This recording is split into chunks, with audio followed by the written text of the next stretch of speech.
Nella Marca trevigiana maxi operazione dei carabinieri del nucleo tutela lavoro, 16 le ditte sanzionate per quasi 170.000 euro. Ne emerge un quadro grave tra irregolarità nei cantieri e lavoratori in nero. Oltre 100 segnalazioni anonime in un paio d'anni arrivate alla CISL da parte di lavoratori dell'edilizia preoccupati per le condizioni dei cantieri. Il sindacato servono più ispettori. Ancora sfratti a Treviso, tensione tra gli attivisti di Django e la polizia durante lo sgombero di una inquilina Ater in Viale Francia, poi l'occupazione della strada davanti a Casugano. Porterebbero nel veneziano le indagini sulla violenta rapina di Viale Monfenera a Treviso. Con il tabaccaio pestato il cerchio si stringe su 2 uomini, uno dei quali sarebbe evaso dai domiciliari per compiere il colpo. Incidenti stradali ad Asolo, 34enne Centauro si scontra con un'auto sbalzato per metri sull'asfalto, vivo per miracolo. A Pederobba vettura perde il controllo, finisce tra i vigneti. A una settimana esatta dall'aggressione subita in vicolo Rialto, Luca Gobbo è tornato a Treviso dove è stato ringraziato dal sindaco. Ho già perdonato, dice. Domenica dalle 9 in diretta su Antenna 3 il 10° raduno del battaglione Gemona, il ricordo dell'alpino cenedese che a 20 anni visse la tragedia del terremoto in Friuli e il crollo della caserma con la morte di 33 penne nere, quasi tutte trevigiane. Bentrovati, buonasera telespettatrici, telespettatori di Antenna 3. In primo piano per questa edizione trevigiana dei nostri telegiornali i temi della sicurezza sul lavoro nei giorni in cui l'Italia piange le vittime di Suviana. Tra l'altro nelle scorse ore è stato recuperato il corpo dell'ultimo disperso, strage che ha interessato tanti lavoratori anche veneti, ma il problema c'è, esiste ed è grave, gravissimo anche in provincia di Treviso, dove è scattata una maxi operazione del nucleo tutela lavoro dei carabinieri. 16 le ditte sanzionate, soprattutto cantieri, 170.000 euro di sanzioni elevate. Facciamo il punto. In 2 casi, a Trevignano e Pederobba, il ponteggio era completamente fuori norma, montato senza criteri. A Maser, in un altro cantiere, non c'erano nemmeno le idonee coperture contro il rischio di cadere nel vuoto. Sempre nell'Alto Trevigiano, alcuni operai sono stati trovati su un tetto sprovvisti di dispositivi di protezione individuale addosso. L'assenza o la carenza di caschi, moschettoni, linee vita è ancora una piaga. Le principali infrazioni che abbiamo riscontrato sono state proprio il mancato utilizzo dei dispositivi di protezione individuale e di tutte quelle protezioni che appunto occorrono proprio per consentire ai lavoratori di lavorare in sicurezza nei cantieri, quindi spesso in edifici in costruzione, ed evitare ovviamente cadute che possono anche rivelarsi fatali. 16 le ditte sanzionate in tutta la Marca dai carabinieri del nucleo tutela lavoro con multe complessive per oltre 170.000 euro. In un'azienda di Castelfranco, per esempio, oltre al piano di sicurezza non aggiornato, è stato anche trovato un lavoratore extracomunitario completamente in nero, copione simile in un'impresa logistica di Casale sul Sile. Abbiamo riscontrato la presenza di lavoratori in nero, quindi lavoratori non regolari. È bene dire che queste attività comportano poi una sospensione nell'attività delle aziende sino al ripristino proprio di quelle condizioni di sicurezza che consentono ai lavoratori di appunto lavorare e operare nel rispetto delle norme. Ed è proprio sul rispetto delle regole e sul corretto funzionamento di un macchinario che verte il procedimento a carico dei titolari dell'azienda di Pieve di Soligo, dove nel novembre scorso è morta Nila Grisciai, la 26enne di Miane caporeparto, rimasta schiacciata da un'imballatrice. Agli atti è stato acquisito un videoshock con gli ultimi istanti di vita della giovane. Si deve capire se sia stato un guasto meccanico o un errore umano. Il macchinario intanto è stato dissequestrato. Sicurezza sul lavoro che più in generale resta un fronte caldissimo. In una provincia come la nostra,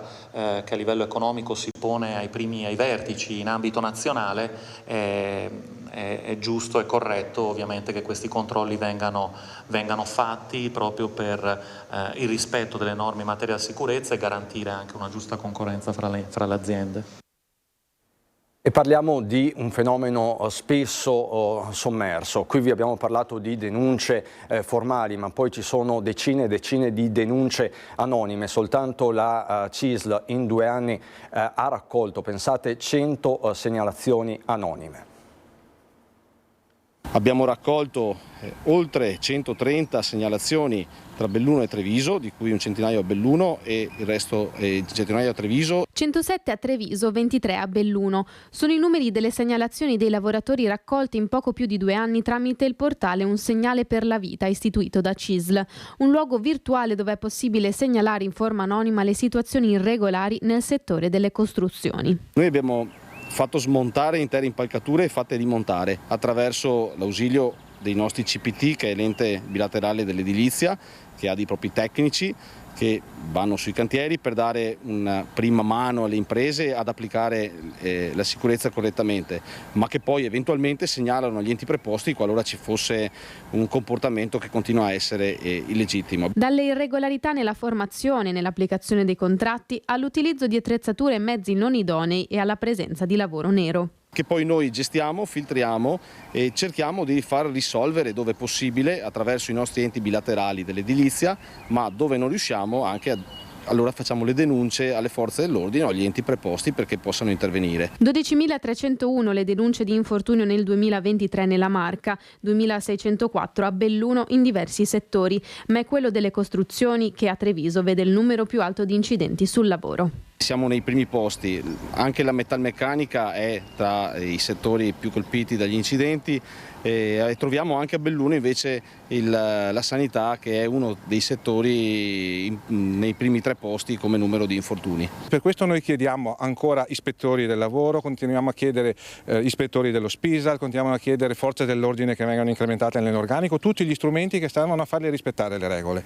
Per questo domani saremo in piazza con oltre 100 delegati e delegate della provincia di Treviso e di Belluno della CISL, convinti che quello è solo un passo verso gli obiettivi che ci stiamo dando come movimento sindacale.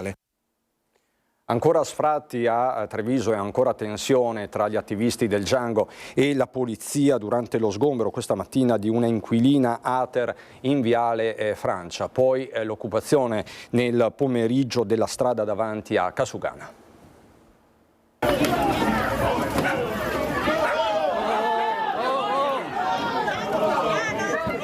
Mattinata di tensione oggi a Treviso in Viale Francia. Il tentativo da parte degli attivisti del centro sociale Django di bloccare uno sfratto in un appartamento Ater, l'arrivo della polizia da Padova in tenuta antisommossa.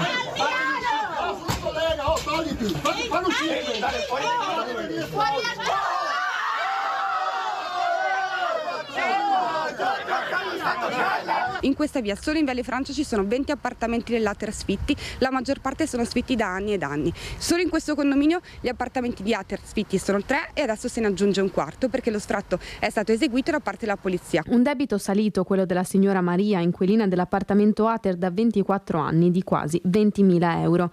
La depressione, la perdita di lavoro come pasticcera, la solitudine, mancate presentazioni dell'ISEE che hanno fatto aumentare l'affitto della signora da 60 euro mensili a 600. Non mi hanno proposto un'altra sistemazione, mi hanno solo fatto firmare verbale di andare fuori e adesso andrò a dormire su una panchina. 2 gli sfratti previsti, entrambi oltre la terza uscita dell'ufficiale giudiziario. Rinviato quello di via Cordere, eseguito quello di Viale Francia, teatro delle tensioni che hanno portato gli attivisti a occupare nel pomeriggio la strada davanti Casugana. Vogliamo risposte e risposte che siano anche concrete, perché noi degli assistenti sociali insieme a lei ci siamo andati innumerevoli volte, c'è sempre stata data una risposta negativa e sbattuta una porta in faccia. Questa è la realtà dei fatti, è inutile che Conte si trinceri dietro la colpevolizzazione degli individui, perché questa è una cosa inaccettabile.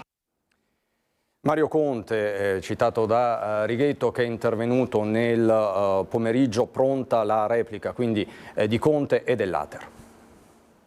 I contatti con l'amministrazione sono attraverso i servizi sociali che svolgono un lavoro importante. Tutti noi vorremmo evitare ogni tipologia di sfratto. È altrettanto vero che talvolta le condizioni che vengono create dagli utenti sono assolutamente insostenibili. Non si fa attendere la risposta del Comune dopo l'esecuzione dello sfratto dell'appartamento Ater in Viale Francia. Una settimana fa al blitz nell'androne del municipio da parte degli attivisti di Django che chiedevano al sindaco soluzioni concrete per evitare quello che è accaduto in mattinata. Chiara la linea di Casugana. Si parla a volte di scelte ideologiche, scelte di principio che sono contro ogni regolamento e sono contro ogni forma di rispetto anche nei confronti degli inquilini rispettosi e per bene. Allora dobbiamo trovare un punto di equilibrio. La casa è un diritto per tutti, le regole per mantenere la casa vanno rispettate. La situazione economica dell'ente non ci consente di aiutare tutti in modo così sregolato. Lavoreremo perché questi casi siano sempre meno, però è altrettanto vero che un po' di mea culpa anche gli inquilini morosi a volte devono farsi. Sul fatto interviene anche Ater, proprietario della palazzina di Viale Francia. Un caso che purtroppo non ha dato nessun segnale d'aiuto. Oramai noi avevamo una numerosità estremamente importante, dove non potevamo far altro che andare avanti. Il personale della questura insultato, deriso e offeso da delle persone che vogliono solo e esclusivamente strumentalizzare queste cose. Tecnici di Ater che dopo un sopralluogo fatto dove stamattina si è svolto lo sfratto hanno rinvenuto tantissimi danni. Bisogna dire che a causa di coloro che si sono messi per traverso ora ci saranno migliaia di danni da pagare.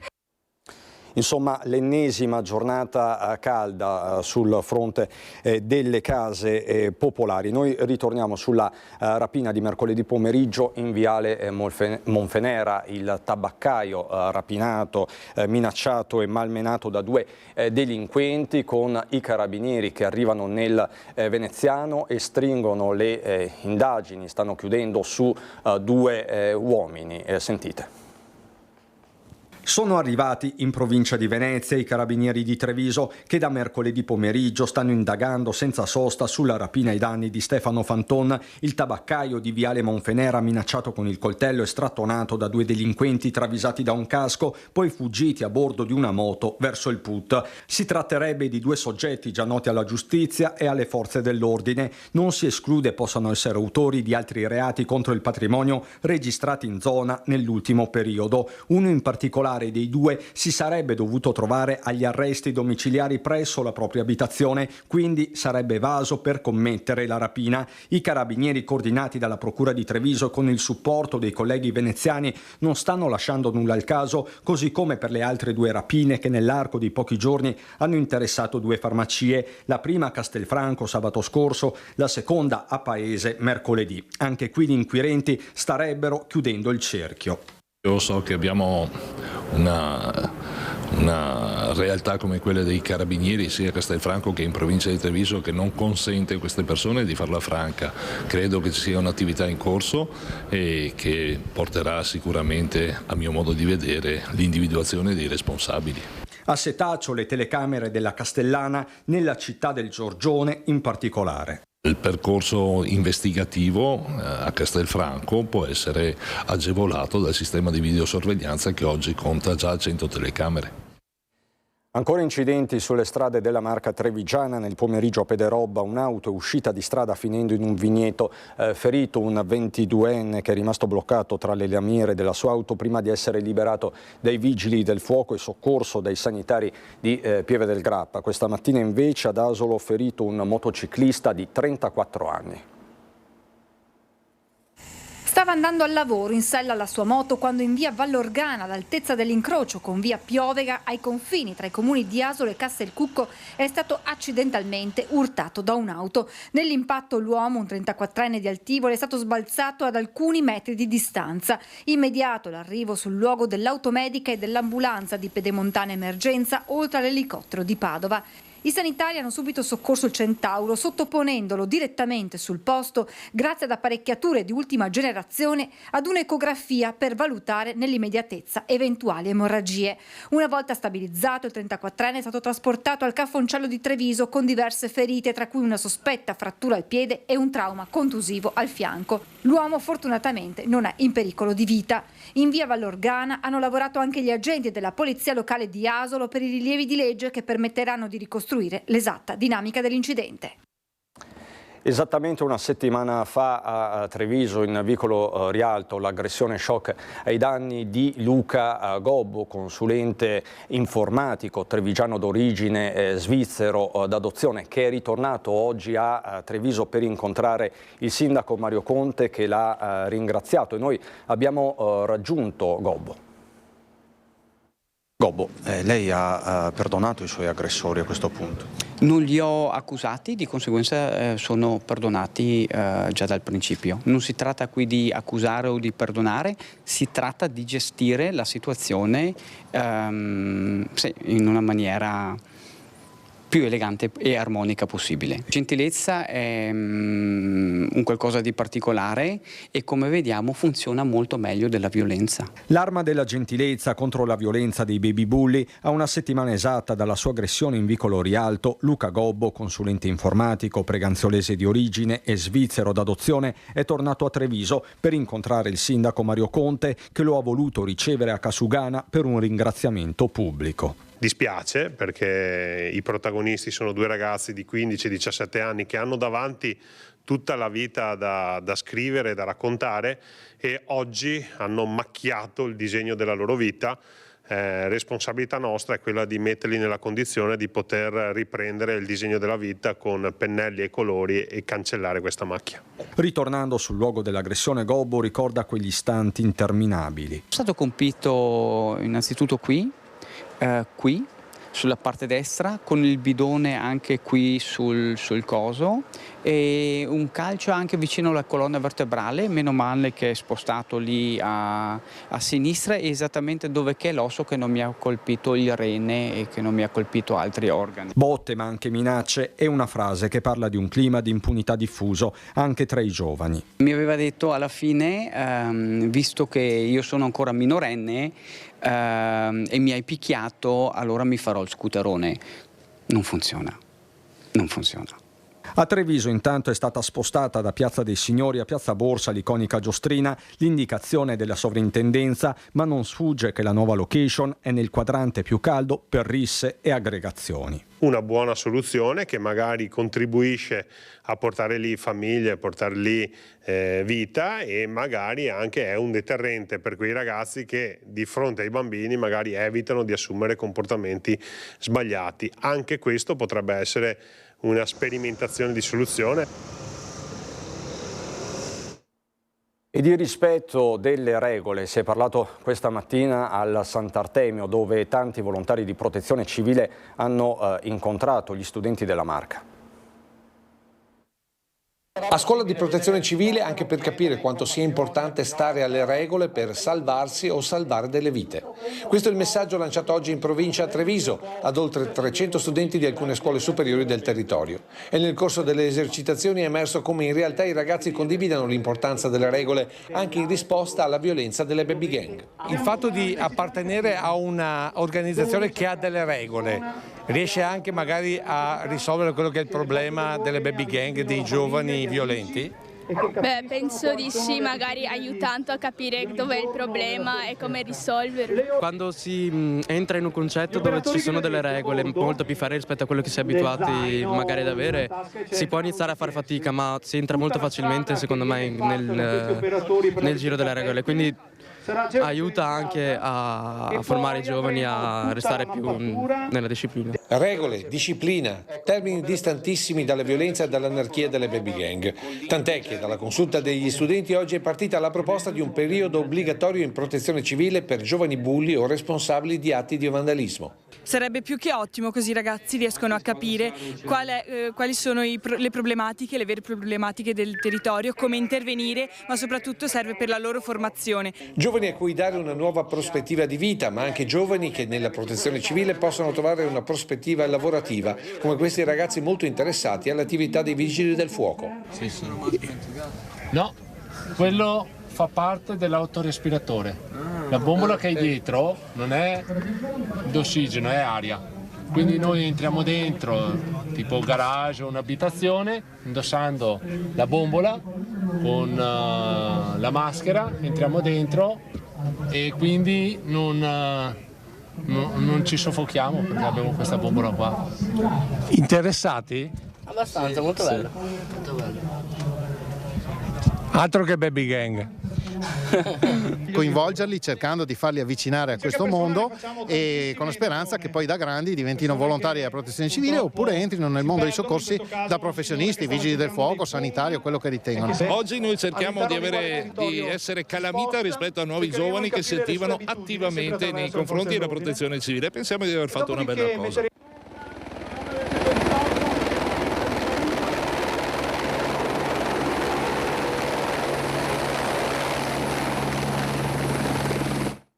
Rimaniamo a parlare di giovani e di orientamento al lavoro. Orientamento del lavoro, sicurezza e legalità. Un track viaggiante per tutta Italia che fa tappa a Treviso. Piazza Vittoria è diventata per una mattina area di orientamento al lavoro per i ragazzi delle scuole superiori di Treviso. Un workshop itinerante su orientamento, competenze e tipologie di contratti di lavoro. Ai ragazzi sono state date informazioni su come redigere un curriculum e scoprire le opportunità di lavoro presenti nel territorio. I ragazzi naturalmente interagiscono attraverso il track con l'orientamento al lavoro, hanno la possibilità naturalmente di compilare una scheda, valutare le proprie prospettive future e quindi analizzare quali sono le opportunità del loro futuro. Abbiamo una risposta straordinaria per l'orientamento, che è la cosa fondamentale per far entrare questi nostri giovani nel mercato del lavoro. Guidati da una psicologa, i ragazzi hanno avuto l'opportunità di confrontarsi ed esporre i loro sogni e le loro ambizioni per potersi orientare verso il mondo del lavoro con più consapevolezza. 10 classi da diverse scuole superiori di Treviso, circa 200 tra ragazzi e ragazze tra i 16 e i 18 anni a partecipare alla mattinata di orientamento patrocinata dal Comune di Treviso. Una bellissima opportunità per i nostri studenti, c'è stata tra l'altro un'ottima adesione nonostante il periodo molto denso di impegni per le scuole, ci sono circa una decina di classi che hanno partecipato e credo che questa sia un'occasione per i ragazzi di gettare uno sguardo verso il loro futuro e di comprendere in quali ambiti possono spendere meglio le loro competenze, i loro talenti e le loro propensioni. I temi della salute e della sanità, con la replica di Manuela Tonon, presidente di Amiche per la Pelle, alla conferenza stampa convocata ieri dall'ULSS 2 per fare chiarezza sulle tempistiche per il screening del tumore al seno. Mai parlato di liste d'attesa, chiarisce Tonon. A me dispiace molto di questo malinteso che si è creato, perché è stato costruito tutta una confusione grandissima su qualcosa che io non ho detto. Nella conferenza stampa di lunedì presso l'amministrazione di Conegliano io non ho assolutamente mai nominato le liste d'attesa, né ho nominato l'ULSS. Manuela Tonon, presidente di Amiche per la Pelle, è visibilmente dispiaciuta per quanto accaduto nelle ultime ore, ma vuole ribadire in modo fermo di non aver mai parlato di tempi d'attesa per la prevenzione del tumore al seno. Ieri l'ULSS aveva convocato una conferenza stampa proprio per fare il punto su mammografie ed ecografie sonologiche.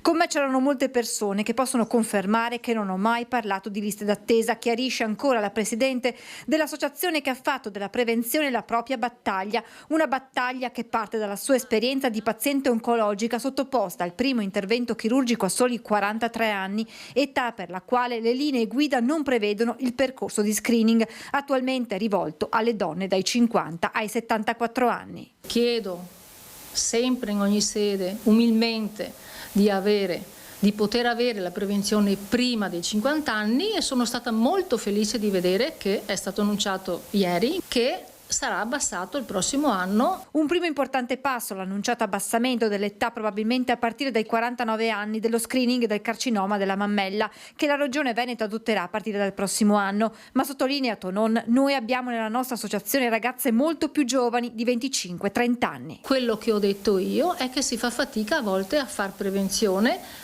tramite il medico, perché se non c'è evidenza di malattia o c'è una cisti o si sente qualcosa, si fa fatica a fare la mammografia. Sicuramente i numeri dicono che ci sono meno casi, però i casi ci sono. Tonon spera che l'ULSS decida di rivedere la decisione di far decadere la convenzione tra Amiche per la Pelle e azienda sanitaria. Spero veramente di cuore e spero che si possano riallacciare, e per me non c'è nessun problema, perché c'è necessità di collaborazione. Intanto stasera concerto al Teatro Dina Orsi di Conegliano per raccogliere fondi a favore del progetto Scelte per la realizzazione di reggiseni per le donne operate al seno. Reggiseni che siano belli, che siano anche femminili naturalmente, prodotti interamente qui da noi, e utilizzando, mettendo in moto, questa è l'altra bella parte sociale di questo progetto, utilizzando donne che hanno la legge 68, che hanno problemi, che non sono inserite in questo momento nel mondo di lavoro. Adesso qualche istante di pubblicità, poi ritorneremo a parlare di alpini.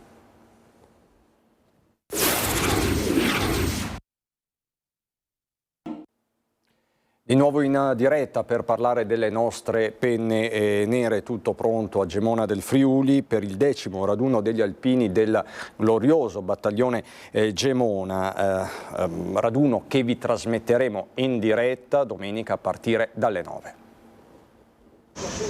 Ultimissime, Presidente, tutto pronto, Gemona accoglierà la grande come sempre, come è lo spirito, no? Del friulano gli alpini. Abbiamo avuto fortuna col tempo anche, perché se veniva la settimana di Pasqua sarebbe stato un disastro, quindi siamo in tanti che lavoriamo anche oggi per preparare al meglio la cosa.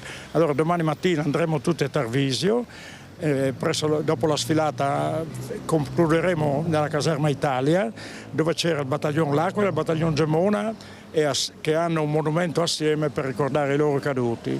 Poi nel pomeriggio arriveremo a Gemona alle 4 a Porta Udine sotto il Duomo, partirà il corteo anche lì con la banda alpina di Gemona, andremo a mettere una corona davanti al municipio di Gemona ai caduti e poi andremo davanti al cippo che ricorda il battaglione Gemona e il sergente Alberto Goi, morto in Russia durante la ritirata, a cui è stata dedicata appunto la caserma di Gemona. Abbiamo fatto un cippo ancora tanti anni fa e metteremo una corona lì per ricordarlo. Certo. Questo è domenica il grande raduno, siamo contenti anche perché il treno storico è stato riempito in tempi brevi, li accoglieremo qua in stazione, ci sarà anche il sindaco di Gemona, l'assessore Zilli, io e il presidente dell'associazione Maidaur, li accompagneremo fino al raduno qua poche centinaia di metri più avanti e poi da lì alle 10:30 la cerimonia inizierà con il ricordo di Franco Bertagnolli, presidente nazionale dell'ANA nel 76 e quello che ha ideato gli 11 cantieri di lavoro. Sono stati migliaia e migliaia di alpini da tutto il centro-nord ad aiutare i friulani nel 76, 77, 78 e noi non l'abbiamo mai dimenticato. Quindi appuntamento da non perdere domenica mattina a partire dalle 9 in diretta qui su Antenna 3. Sempre domenica mattina partirà alle 7 dalla stazione di Treviso il treno del ricordo. Gran parte delle cerimonie si svolgeranno all'interno della caserma dove morirono 33 giovani militari di leva sotto le macerie del terremoto la sera del 6 maggio di 48 anni fa. Questi sono i nomi del comandante che stava spuntando quelli che mancavano all'appello e man mano che venivano ritrovati venivano cancellati. Questo è delle varie batterie. È il foglio simbolo della tragedia che si è consumata nella caserma Goi Pantanali di Gemona la sera del 6 maggio 1976. E scritti sono alcuni nomi dei giovani alpini di leva rimasti sotto alle macerie del terremoto. Ragazzi che verranno ricordati anche domenica prossima nel corso del 10° raduno del battaglione Gemona. Questa è la palazzina del gruppo Conegliano che metà praticamente è crollata di un piano e metà è rimasta su, l'altra metà è andata giù tutta. A raccontarci questa storia è Alessandro Cenedese, consigliere della sezione alpini di Conegliano, che domenica prossima parteciperà al raduno di Gemona. Io Gemona ce l'ho sul cuore, al di là che ho tanti amici. Il terremoto ha lasciato un grande segno, grosso segno, però ci ha legato con questa squadra di amici che ci troviamo, con i militoni, che ci troviamo tutti gli anni in caserma. Per noi è un ritrovarsi e mi sento un po' a casa mia. E le foto raccontano quei mesi prima del sisma. La camerata tra veci e voce, tra scherzi e brande, in una giovinezza che diventò subito età adulta quando il sisma rase al suolo tutto. Non ti dico cosa abbiamo visto strada facendo, perché tutte le murette di recinzione di sassi di pietra crollate sembravano spianate con la ruspa in mezzo all'asfalto, facevano le zig-zag per poter passare, la gente in mezzo alla strada che chiedeva aiuto e che piangeva e non sapevamo, inerti, non sapevamo cosa fare. È lì che proprio gli alpini misero in campo la loro meglio gioventù. c'era un camion di cisterna da portare acqua ai civili su Gemona non alta perché non si poteva entrare e nessuno sapeva guidare questo camion civile. Io che ero diciamo che lo facevo per mestiere, mi hanno cercato e sono andato accompagnato dai carabinieri, ho portato su questa cisterna di acqua potabile non ti dico cosa ho visto in gente che si strappava i capelli, che piangeva, che urlava, vedevi sangue, una cosa allucinante veramente, che me la porto ancora dietro ancora oggi. Per questo ogni anno Alessandro Cenedese si reca alla Goi Pantanali in una sorta di pellegrinaggio a quello che per molti è uno dei santuari degli alpini. Caserma che domenica verrà raggiunta dal treno del ricordo che partirà da Treviso. È più un ricordo dei 20 anni oppure il dramma che si è vissuto quando si rientra dentro quella caserma? Ma il dramma più che altro, è stato il dramma che ci ha lasciato un grosso segno comunque. Torniamo a Treviso, dove è stata inaugurata nel pomeriggio la mostra dedicata alle donne dell'emancipazione da fine Ottocento alla Grande Guerra. Il taglio del nastro al Museo di Santa Caterina, ma ci racconta tutto Lucio Zanato. È una mostra che parla delle donne alle donne, che traccia la storia dalla fine dell'Ottocento ai primi del Novecento di come la donna si è emancipata, di come la donna ha saputo raggiungere e soprattutto imporsi con una modalità diversa. 130 dipinti, abiti ed accessori per declinare il femminile che tra la fine dell'Ottocento e la Grande Guerra avviò un percorso di emancipazione nelle società del tempo. E Donna in scena, la mostra aperta da oggi al Museo Trevigiano di Santa Caterina. Un percorso avvolgente che inizia calando il visitatore nel contesto storico con questa splendida carta del 1917, di una Treviso ancora non mutilata dal bombardamento di 27 anni dopo. La Stella d'Oro era ancora lì e dentro quella borghesia composta anche di questi volti femminili, di questi vestiti con corpetto per un girovita da togliere il fiato, di queste selle per cavalcare all'Amazzone. La donna e i suoi ruoli nella società, a volte umilianti come nei nudi che richiamano i postriboli dell'epoca, a volte quasi divinizzati oppure ridicolizzati come in questo dipinto. È un manifesto eccezionale perché raffigura i primi movimenti per l'emancipazione femminile. Siamo nel 1883 e Pietro Saporetti cosa ti fa? Ti fa una roba ironica, cioè in sostanza dimostra questo incontro delle donne, delle femministe come erano viste all'epoca, che chiedono tanti diritti e dopo per un topolino prendono paura. Una mostra fatta, caso più unico che raro, in gran parte da fondi privati, letteralmente scoperti in alcuni casi dal curatore.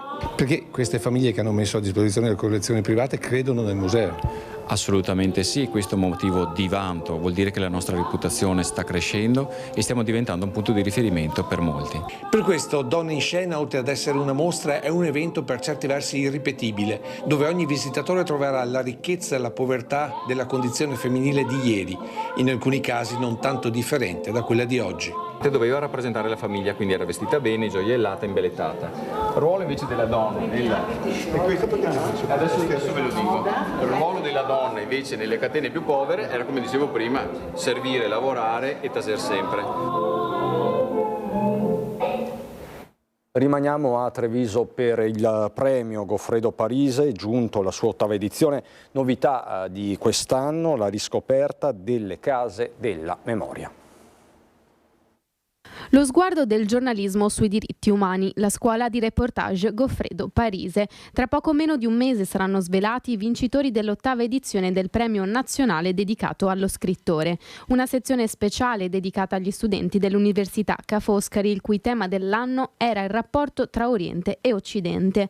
Ma l'edizione 2024 apre anche un altro scenario, la riscoperta delle case della memoria nella Marca trevigiana. Abbiamo cercato case a memoria collegate a giornalisti, a altri scrittori ovviamente, ma anche a famosi scultori e per esempio pittori come il Giorgione. Mi sono affezionato all'idea di questi giochi della memoria, e questi musei io li chiamo sentimentali, dove ogni oggetto ci racconta delle loro passioni del loro abitare quel luogo. Un'iniziativa che ha come obiettivo la promozione di un percorso culturale avente come centro le abitazioni che ancora conservano il fascino e i segni di chi ci ha vissuto. Proseguite anche quest'anno le lezioni della scuola di reportage a cui hanno partecipato circa 60 ragazzi e ragazze guidati dalla giornalista Lisa Iotti.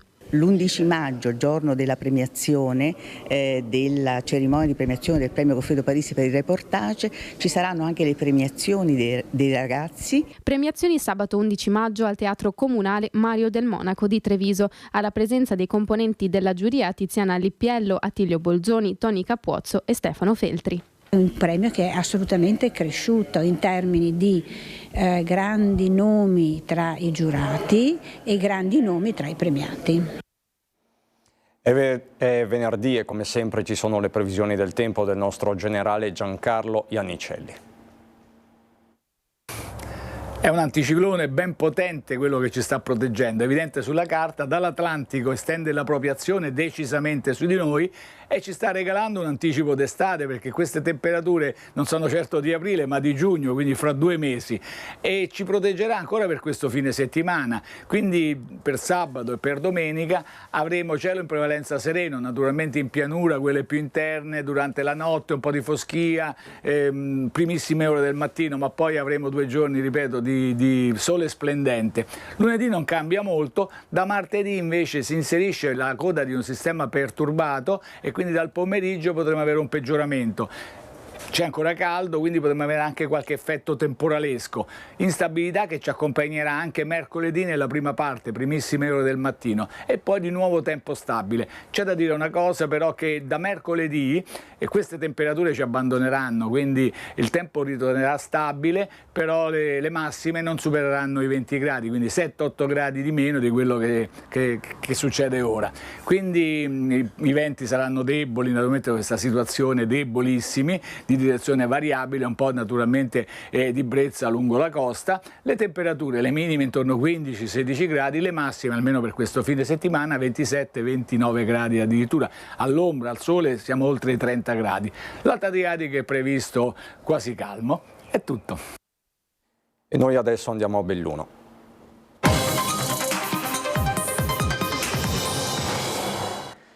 La Procura della Repubblica di Belluno ha escluso responsabilità umane in relazione alla valanga dello scorso 2 aprile ai Cadini di Misurina. Secondo un bollettino non meglio specificato, il rischio era moderato e quindi la gita della comitiva di atleti del biathlon di Forni a Voltri era fattibile. Sul punto però quel giorno, il giorno antecedente, c'erano le allerte dell'ARPA Vadi Araba e della Ineva, organismo di tutto l'arco alpino del quale dallo scorso 6 marzo è presidente l'assessore Giampaolo Bottaccin. Ma facciamo il punto con Tiziana Bolognani.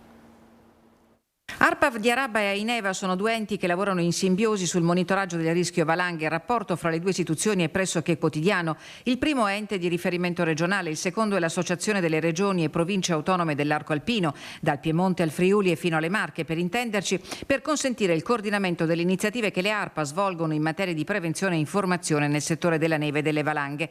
Entrambi, come facilmente verificabile nello storico dei bollettini, per il 2 aprile scorso avevano emanato un'allerta di grado 4 forte per le Dolomiti del Comelico e più in generale per tutta la parte alta della provincia di Belluno. Quel giorno infatti per un miracolo non si sfiorò la tragedia. Una comitiva di giovani atleti di sci nordico e biathlon di Forni a Voltri, scortata da una guida alpina e da un accompagnatore del CAI, si spinsero fino a Forcella della Neva ai Cadini di Misurina. Attorno a mezzogiorno una valanga si staccò dalla parte sommitale, travolgendo una 14enne friulana rimasta sotto 1 metro di neve per 5 minuti. Nessuna responsabilità umana, ha concluso il capo della Procura di Belluno, che ha disposto l'archiviazione del fascicolo. Il rischio era basso e le indicazioni di grado 4 risalenti. Abbiamo chiesto all'assessore Giampaolo Bottaccin, fresco della prestigiosa nomina a presidente di Aineva, di chiarirci cosa può essere accaduto.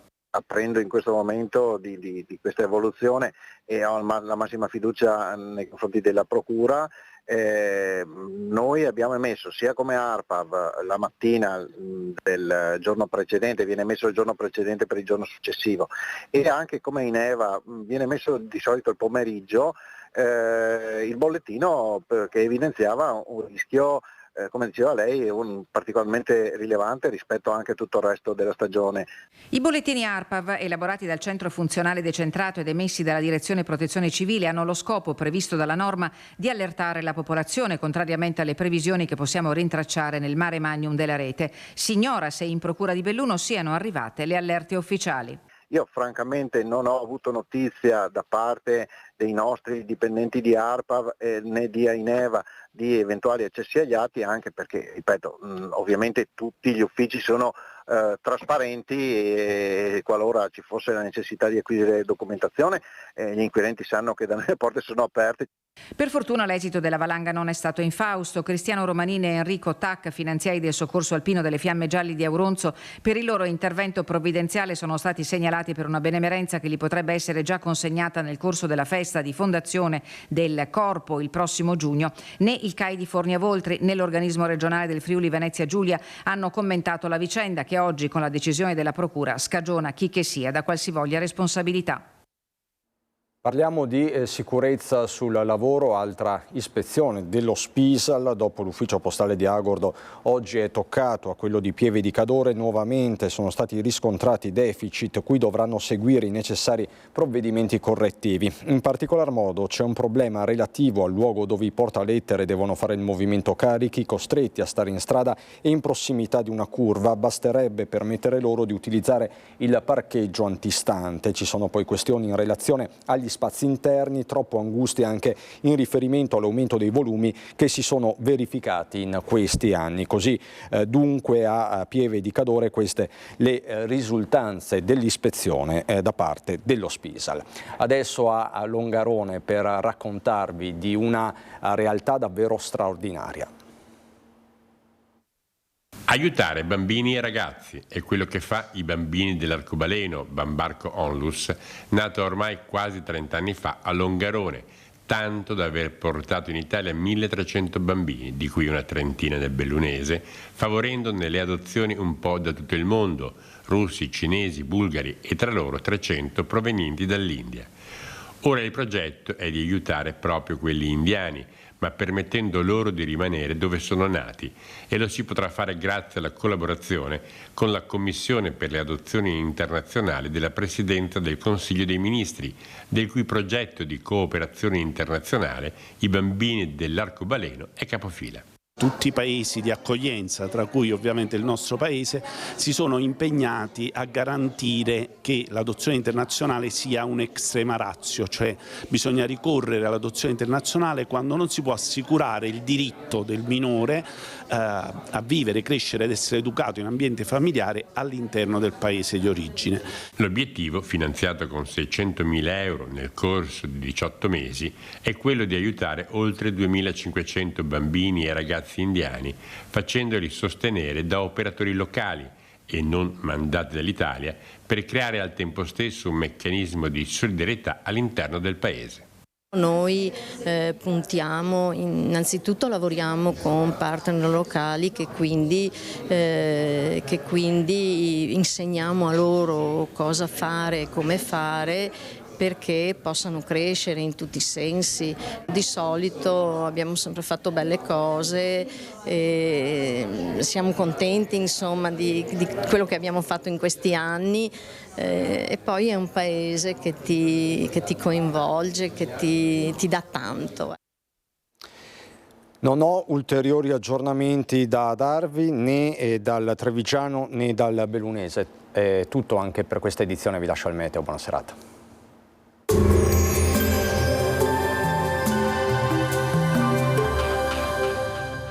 Entra nel mondo Lolato. Da oltre 40 anni un team di professionisti per migliorare la qualità della tua vita. Centro del piede con servizi di podologia. Laboratorio per la produzione di plantari e calzature su misura. Bentrovati al meteo. Bel tempo con condizioni praticamente estive sul nostro territorio nel weekend, valori termici tipici del mese di giugno. Vediamo il dettaglio di sabato 13 aprile. Sul Veneto tanto sole ovunque, il cielo sarà sereno o al massimo poco nuvoloso, più che altro per temporanee nubi alte. Le temperature saranno in aumento, minime tra 10 e 17 gradi, massime comprese tra 25 e 27 gradi all'incirca. Spostiamoci ora sul Friuli Venezia Giulia. Anche in questo caso ampio soleggiamento, non sono attese piogge, cielo in prevalenza sereno con locali velature. Temperature minime tra 11 e 14 gradi, massime sui 23-27 gradi.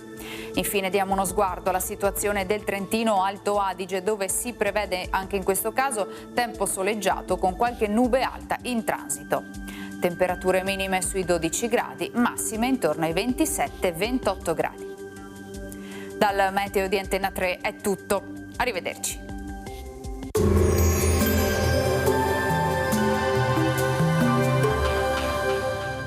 Busti, tutori e protesi di arto personalizzati. Ortopedia e sanitaria Lolato. A Treviso e Montebelluna. Lolato, soluzioni per star bene.